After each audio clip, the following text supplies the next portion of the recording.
welcome back. We are here for season 2. 2020. 2023. I haven't written it yet. I've written it so many times. Have you not journaled? I don't ever. Well, I guess sometimes I do write the year. Oh, I have a always big write the thing where date like so I can go back to I it always and put go. like the month and day, but like if it depends on the journal. Some journals are sectioned by like the year, so it's like it's already written, and I just don't rewrite it. I don't know. I think I'm just conditioned from school to write the date. That's fair. But yeah, 2023 season 2 launching episode 1. So today, guys, we want to discuss living in fear. Yeah, it's a fun one. Something we both did.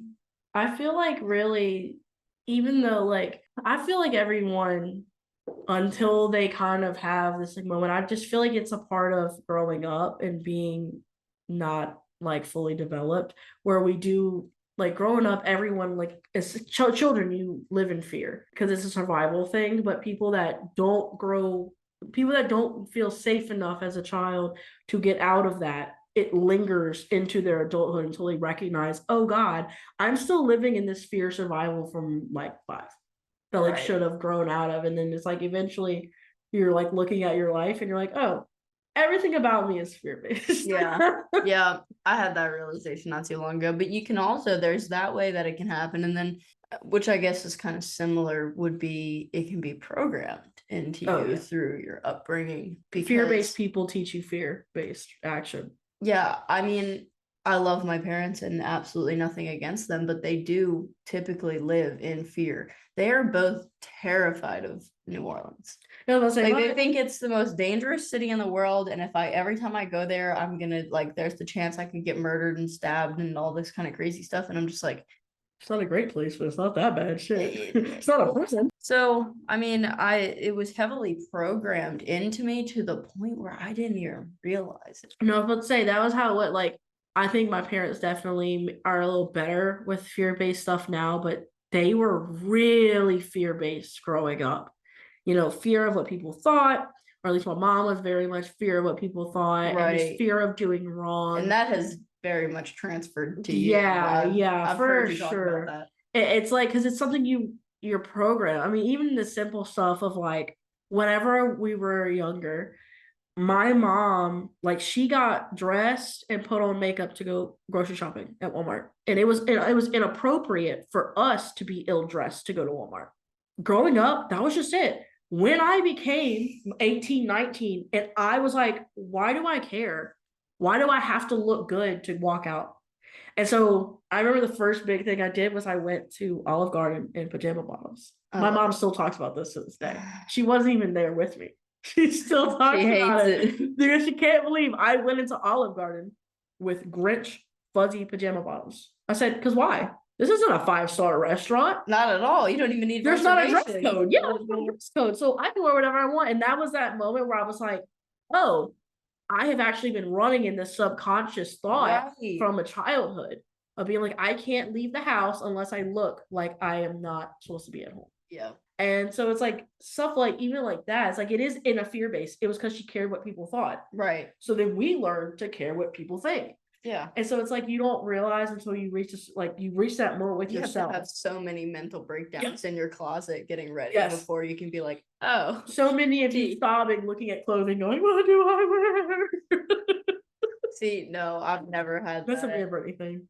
Yeah. That's how I know it's something we learned. Y'all from similarly. Yeah, it was where I'm like, that's like we definitely picked it up from mom and went worse with it because she would be stressed about wearing, but we get stressed to the point where we're like because it was just a learned thing and it wasn't authentically like how we felt, and it got overwhelming. And so it was just like this. It took a simple task and made it like something on the to-do list to check off and complete. Where it was like you're just putting on clothes, but we process it as this is like an actual like thing. You have to do it right, and so it wasn't like there is no right way to do it. Yeah, it's whatever you like. Like you can wear whatever the fuck you want and do whatever the fuck you want. Yeah. See, for me, my fear-based living was more all of the what ifs. Just the constant like, what if this happens? What if that happens? And then I would let those thought loops run and be like, okay, well, you know, if this guy comes up to me and approaches me in the street, you know, this is how I'm gonna like stab them or whatever. Oh, so that's where myself. you're like overthinking. See, I would Mine have would the go overthink, deep but mine would go a different route. My overthinking would get really intense, but it was never like a. Well, that's a lie. There was a brief period of time where I had really bad paranoia, where I was convinced every time I walked out of the door, somebody was going to try to kill me. I don't know if that was mental illness. I did have that period. Couldn't open my eyes in the shower. That's all I was going to sneak up on me. Can't relate. So I did that. But most of the time, my fear base would just go anything that I thought to do. I would overthink until I was convinced that I could die doing it, and then I was like, "Well, I'm not going to do it." And that's why I did nothing until I was like 23, because I was convinced I would die. I was like, "There's a risk I'm going to die. It's not worth my life." I'm like, "You can't go to the bowling alley." Okay, I didn't take it that far. Oh no, I definitely did. I was convinced I would die. You took it farther. Yeah, that's why I didn't go nowhere. Like people all the time, like, you didn't really do a lot in your team. Yeah, no shit. I thought everything would kill me. I didn't go on a fucking roller coaster because I was convinced I would die. Convinced so wholeheartedly, didn't touch a roller coaster. Roller coasters are fun, man. Yeah, I never went on them, like, because I was so terrified. Even the kiddie ones, I was like, it's gonna kill me. It's gonna kill me. Yeah. And it was a part, like, it was just like, it didn't matter what it was. Going on a road trip, my brain was like, we're gonna die in that car. That's how I felt going to Nashville this weekend. Yep. I felt went by myself. I said, "Oh my god!" It is and it honestly, through doing jujitsu, I have a pretty confident I give you like sense of being able to defend myself against most people, especially if they don't have a weapon. If they have a weapon, that's a little bit. Maybe need to do some combat tactical type of But I mean, I was just like, mine was. I realized how much social anxiety I had and like fear of talking to strangers, not knowing what to say, and truly worrying about like what they think of me and stuff like that. And then I like at some point during the trip, there was like this breakthrough moment where I was like, I don't give a fuck because I love me. I'm pretty cool, pretty cool person. So I don't need to be worried about what they're thinking of me. At the toilet. Why does it do that?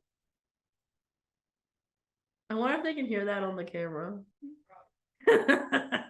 How many days was your trip to Nashville? I was out there I got there Thursday night and I left Tuesday morning. So it was like 5 days. So you're really well.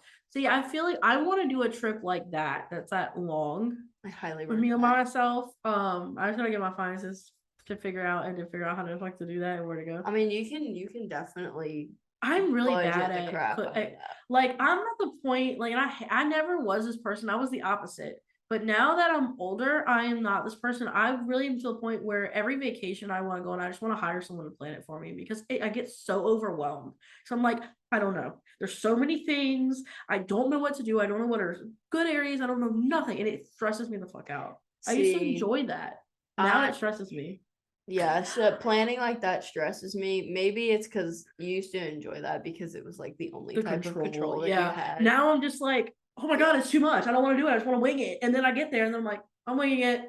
That was me for my birthday. And you're freaking out. Like, so you need to find the balance of like planning a little bit, but not as deeply as you used to. That is what I tried to do for my birthday. Like my birthday, I was another one-based thing. But yeah, my birthday was obviously just that one day in New Orleans. And I got there at like 12 and I left at like 8:30 and came back. I planned to stay out longer, possibly all night, but once it started getting dark, and I was like, I'm gonna go and do like karaoke on Bourbon.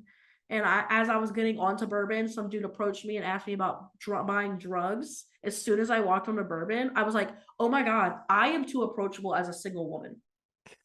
And it scared me because I was like, this means if someone that fast is willing to come up to me and ask me bluntly about drugs, I'm like, I'm going to get approached way more than I would like for Bourbon by myself at night. And I was like, it's going to freak me out.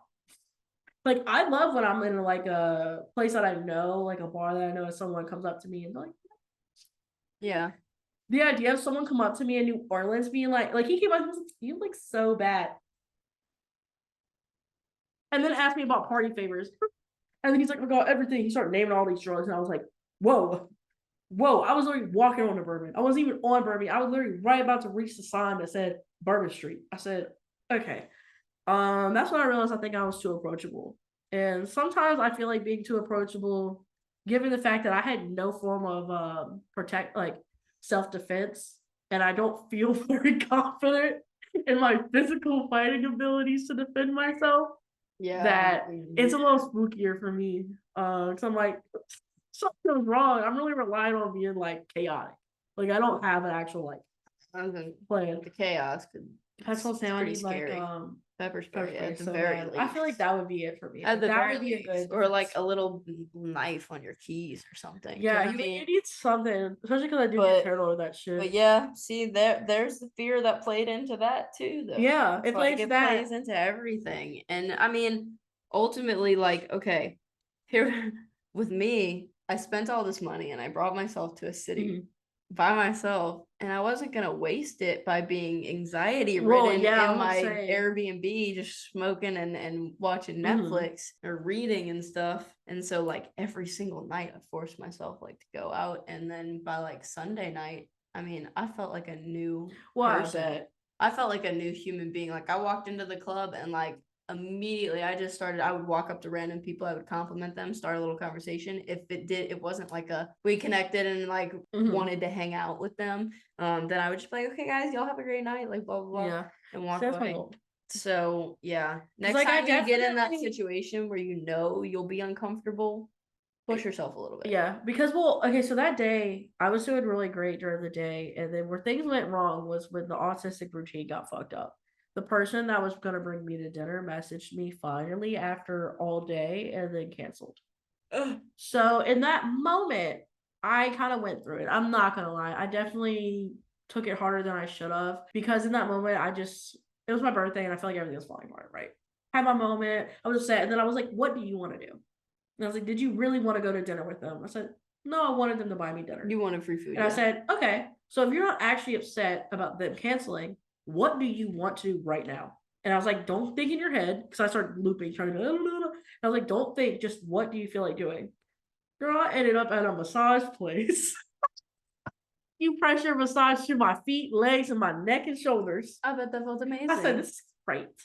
Left there and felt new. Yep. And then I was like, and then whenever that happened with the dude that caught me right as I was going into bourbon, I got in my head at first, like freaked out. And then I kind of calmed down and I was like, don't be scared. Just because he offered you to get drugs and that he approached you. Like, people will probably approach you. You look good. Right. You look the way you do on purpose. And you do like people to approach you. It's just freaking out because now it's nighttime. Yeah, that's all it was. It was night that scared me. How do you approach me during the day like that? It wouldn't freak me out. You know, it's crazy because the crimes in New Orleans, more of them happen during the day.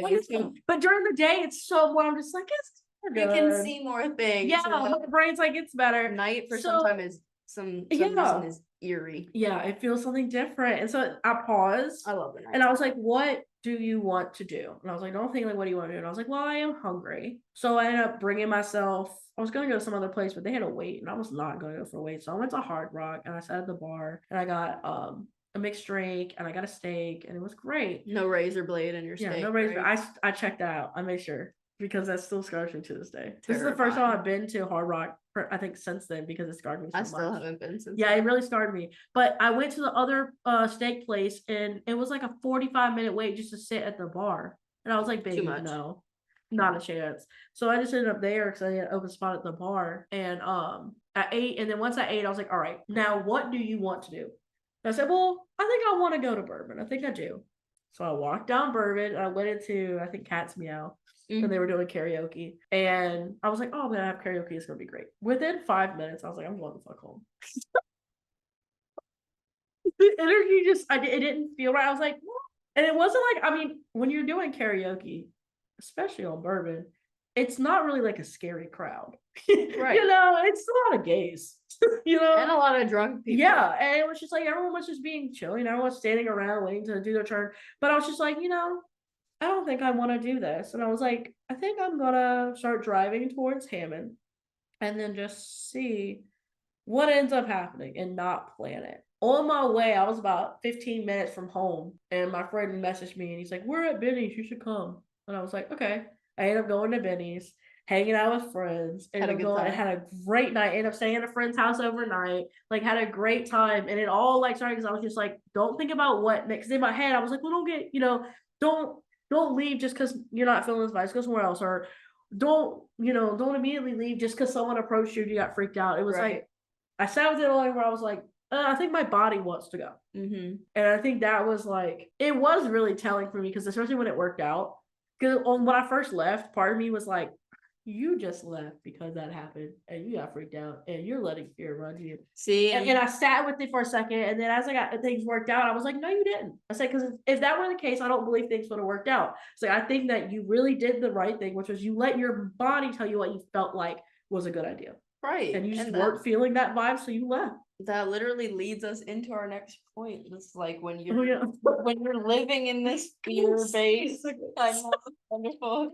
You do it like subconsciously. Yeah, like my mind knows where it needs to end up. When you find yourself in this thought loop, in this fearful thought loop, or even if it's not a fearful thought loop, just looping, get yourself out of your mind and into your body. Because if you can't, because when it's anxious thoughts like that, it's typically fueled by the ego or stemming from some type of maybe unhealed wound. So it's like if you can't, as your higher consciousness, like get into your mind to break that loop, get present in your body, get in the moment. So you were like, no, I'm just gonna get in the car and drive because that's what my body feels like. And then I was like, it doesn't matter what my mind is telling me right now, because my mind loves to, and most people do, they love to contradict itself. So when I convinced myself to stay on bourbon, my mind said, why are you doing this? Why are we doing this? Second, I agreed to go home. My mind said, why are you doing this? Why are you doing this? And I feel like, question no matter what. And I feel like when your mind is conflicting itself, it's because you're not supposed to be in there. It's having a broken thing because it only goes off of information that's put in. If it's looping and smacking itself, it's because there's not enough information for it to do its next set. Right. And so it's like, get out of your mind and figure out because conflicting thoughts means there's conflicting feelings in your body. So I feel like identifying the feelings that you're feeling helps your mind get clarity, because a lot of feelings do feel the same until you break them down. There's so many times where I'm like, I'm just sad. And then later I'm like, actually, I was fucking pissed at that moment. I don't know why I said sad. I felt sad, but I was angry. And like, or I was angry and like, actually, I was really fucking sad. I thought I was sad over the trip, and it turns out I was just like, my codependency was triggered really hard, and like I wasn't sad at all. I was just triggered as hell. Yeah, and it's so weird because you're just like, oh. Yeah, and there were so many moments like that on the trip where I would get caught in my head, and I'd be like, you are literally sitting either on your phone or not your phone in an Airbnb in the middle of Nashville, and beautiful city where you have endless things to explore right now. Like, what are you doing? So at times though, it was like the opposite for me, where I was in my head. Well, I guess it wasn't the opposite, but I was like, for example, I wanted to go out last night, Monday night, but I was definitely going to go out and drink and party, and I probably would have stayed out pretty late. And then I had to leave and be out of the Airbnb by 10 a.m. the next morning. And like, yeah, girl, like I hadn't packed, like if you had pre-packed and everything planned out, maybe. But I was like, in my head, I was like, I want to go out. Like, this is my last night. Like, you should go out. But I literally went out Friday, Saturday, and Sunday night.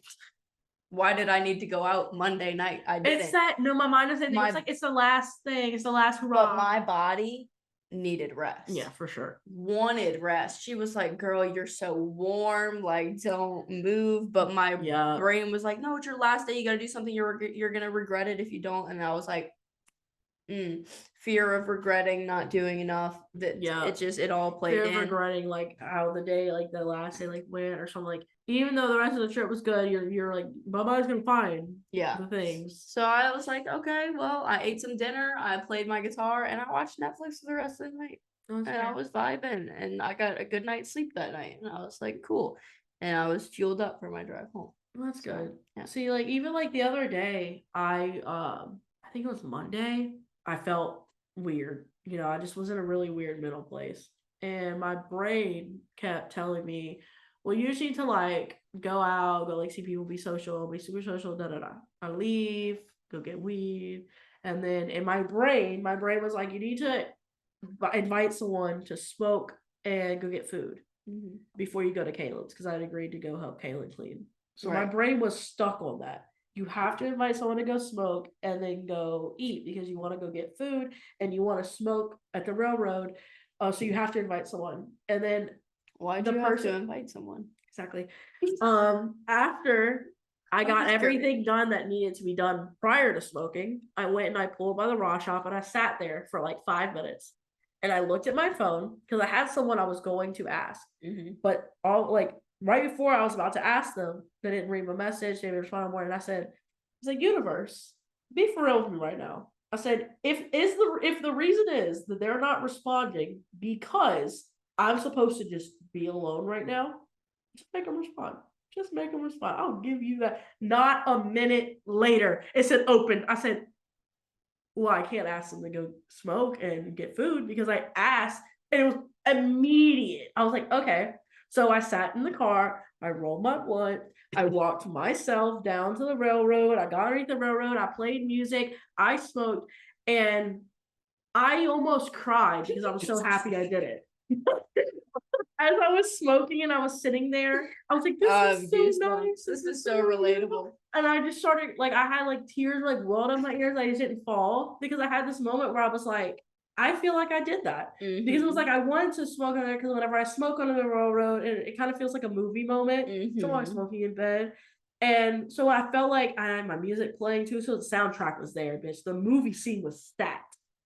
All laid out. And I was sitting there and the train started going and I was singing the song and I just felt like I got high, so I started screaming the lyrics to the song. Just sitting by myself under this railroad, just singing the song, screaming out the lyrics. And then I put out the blunt at one point and I walked back to the car. As I was walking back to the car, I was dancing. I was like, oh my God, I feel on top of the world. I went and I was like, you know what? I'm going to go pick up Pokey City and then go to Kaylin's house. So I picked up Pokey City instead of going to a restaurant. I went over to Kaylin's and it was good. We had social time. I feel like it helped both of us mentally, just with like her things. I helped her like hang up clothes while she was folding clothes. And my house feels better. I understand. So it was like, and then whenever I left, I was like, you know what? Had I listened to the original thought, I would have been sad because all I did today was pick up weed and go clean Kaylin's house. But instead, I picked up weed. I smoked under the railroad. I screamed my lyrics. I had my movie moment. I had Pokey City, which I'm obsessed with right now. And you wouldn't have had that movie moment if someone else was there. Exactly. Because let me tell you something.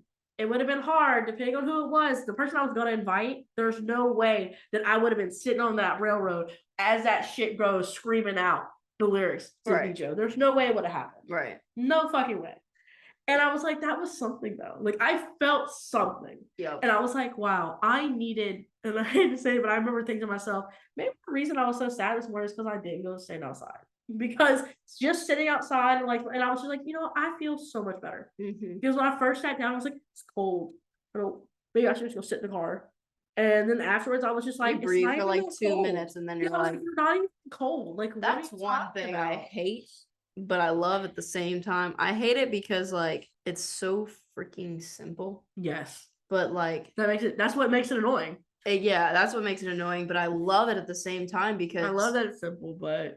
You go out in the cold, and the more you tell yourself it's cold, I'm freezing, and you're like taking short breaths, like you're making it worse for yourself. Genuinely, if you go outside, you're like, you relax your body, you take a few deep breaths, you even can do like Wim Hof type breathing, which really heats your body up.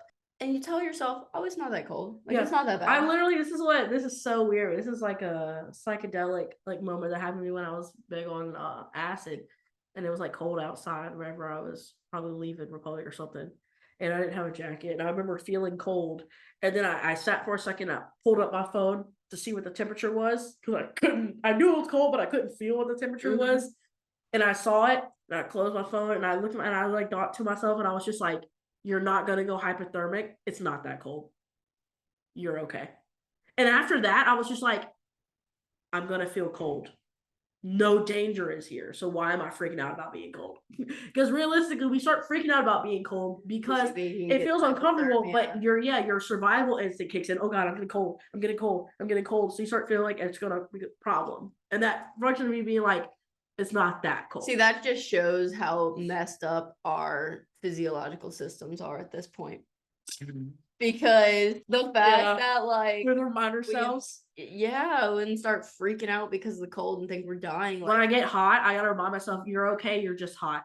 Because I'll be like, I think I'm dying. Something's wrong. I need to go hot. Like something's wrong. Well, and when you experience temperature changes in the body, like a lot of the times you're just not breathing properly as well or deeply. It's a big like thing. And when you're not exhaling slowly, your parasympathetic nervous system is not activated. It's like autonomic system is the body only working in the so basically you've got your autonomic system, which is your nervous system, but there's two parts of it. You have your sympathetic and your parasympathetic. So you can think of your sympathetic as like the accelerator and your parasympathetic as the brakes, basically. So when you're just inhaling, your body is like grabbing the oxygen, and so your body tenses up and it's in that accelerator mode. But when you have a slow, calm, steady exhale, you're activating the parasympathetic brakes. Everything relaxes. You feel that release of tension in your body. But when it's fucking cold, what are you doing? Tensing. Yeah, it's like you're doing the one thing that is going to cause like your body to literally make it worse. Yeah. Well, it's like, and then the bells and whistles start going off and you're like, you're in danger, and your everybody's like body is a computer, you know. It's a biological computer. And so the thing is, it's only going off of its input and output. It has no opinion. It doesn't think. Your brain does that.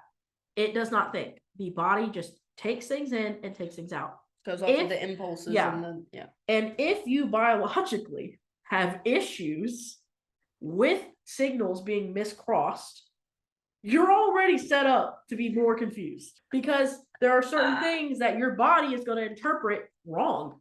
And it's not your fault. It's how the computer is programmed incorrectly. And when it comes to the mind, you can reprogram it, but biological body issues typically can't. You know, there are some people who cannot tolerate heat. Like their body will go into a seizure if they get too hot. Right. The body doesn't understand. It just doesn't have a tolerance. It's not programmed that way. And so like there are certain things. It has to be trained. Yes. And so it's certain things where you have to keep in mind that it is a computer, which means there are hard resets, like the breathing. Like there are certain things that pretend you're resetting your body like a phone. What did your body do at reset? The posture's right, taking deep breaths, it's relaxing, because now you're in reset mode. So it's like you have to reset your body like a phone when it's misfiring. Because if not, the body doesn't understand. It just keeps fucking up. And you're like, what is wrong with you? Me with my car radio. Yeah, precisely. It's like you gotta like comprehend when the machine is just needing to be unplugged and plugged back in. Exactly. Sometimes you just need a little quick reset. This girl got in my car when I was in Nashville, and she goes, "Who got angry?" And she just pointed at the radio. I said, "Me." I said I got angry because it wasn't working, and now it really doesn't work. And it's like $1,500 to fix that. So I said, you know what? I'm gonna run my car into the ground and then just get. Yeah, that's fair. I mean, notoriously that is a problem. Like I hate when I get frustrated at something and then make it worse for myself. I did with my old glasses. I got pissed off because like the lid was being weird. I grabbed them, chucked them across the room, broke them. I mean, completely broke them. I was blind for a year before I got new glasses. I remember that. During the lockdown, I was like, I don't even need glasses. What do I need to see for? Yeah, I've been trying to get myself in the habit of catching myself quickly when I'm getting really frustrated with something like simple like that, and like just making myself breathe, take a few deep breaths. And like the trick is to like, so I do this technique method where you do a soft 5-second inhale through the nose, but you start deep into the belly and then bring it into your chest. And then you want to exhale for 10 seconds, really slow and calm. Like act like there's a feather in front of your mouth and you're trying not to disturb it by exhaling. That's how slow you want to exhale. And you don't want to like purse lips or straw breathing. You want like open mouth. You can even like hum or whatever during it. This is something crazy that I learned, that 70% of toxins in the body are actually released through the breath. No, yeah, I didn't know the actual percentage, but I knew it was an insane level. I was like, what? We don't recognize like how much a breath do something. Yeah.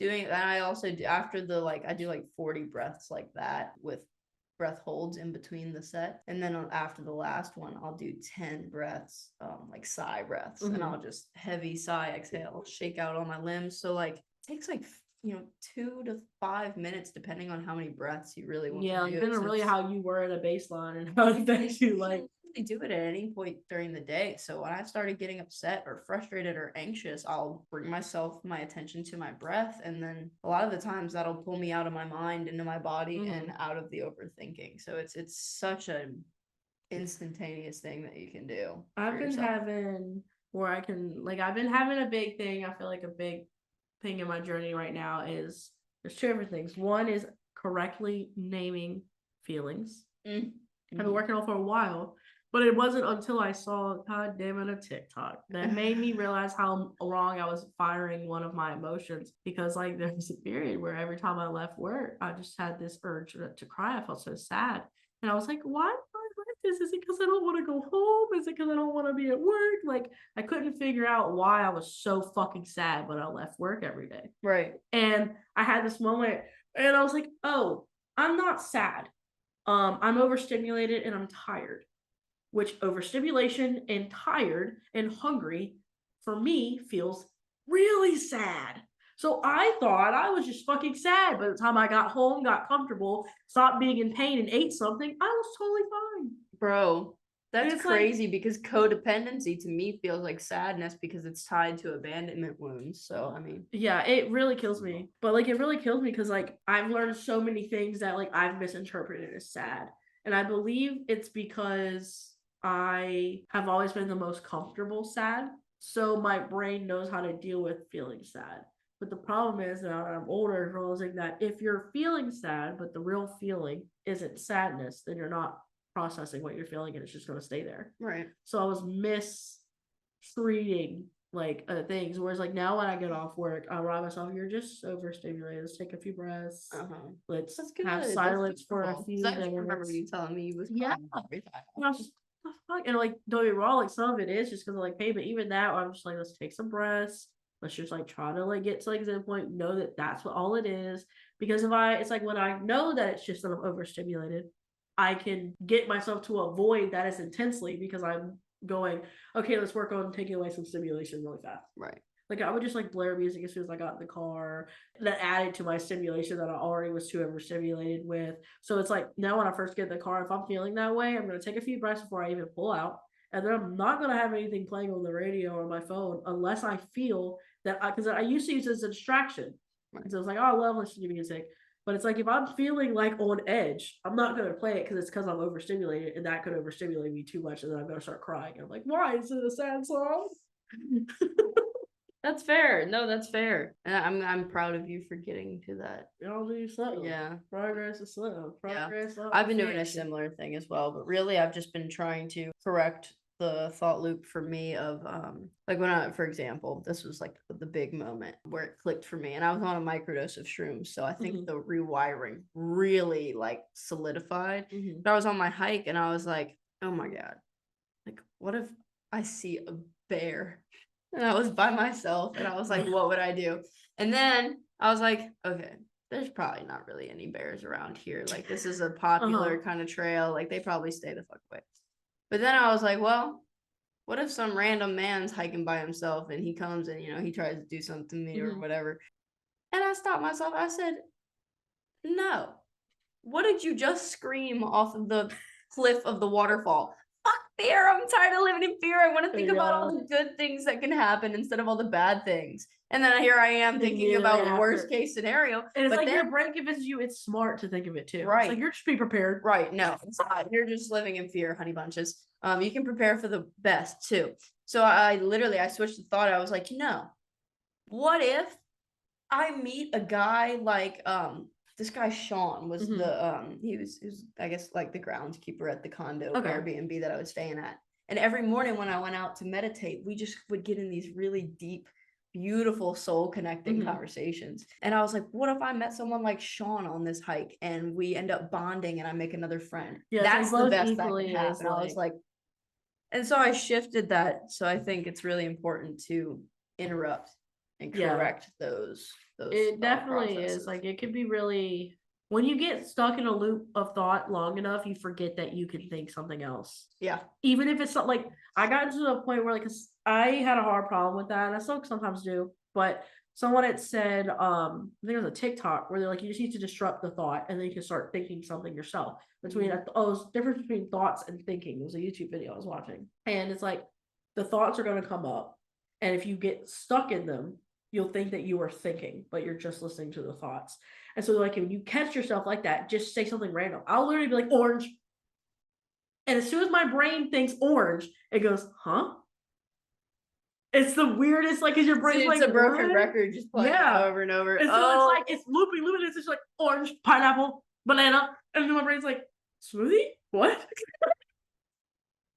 That is perfect note to end on. Like, you just disrupt it Or and see where it pineapple, goes. banana, smoothie? Yeah, just start spitting out shit. Because, like, sometimes you feel like you don't know what to say. And I'll just be like, huh. Yeah. And it's like the weirdest things you do, your brain goes, what? Because your brain wants to understand. So if you confuse it, it's going to go, hold up. I'll get back to my thought. What the fuck are you saying? And then it's long enough for you to go, we don't want to go back to that thought, actually. But thanks for listening. Yeah. Yeah. We love that. We love that. All right, guys. So try saying orange. Try saying orange, banana, pineapple, smoothie. You know, you never know. Strawberry if you like it, kiwi. Just give it a shot. That or pause and take some deep breaths. Focus on your breath. Like whatever it is that's going to help you go, let's take a second. Some people it is like just the way you stem to get out of something depends on you, but you just got to figure out that there's a stem for any stem you have can be used to help get you out of it. You just have to know what you need, whether it's like an auditory thing or a physical thing or whatever. Right, definitely. Well, heck yeah, guys. That's pretty much all we got for you today. I think it was a good first episode back. Yeah, we hope it resonates. New year. I do. Look, say bye to the fear. Exactly. Even over a shirt. Yeehaw, brother. Yeah. I'm dead. All right, guys. I'm Dom. Saige. Thank you for joining us, and we will see you next time on episode 2.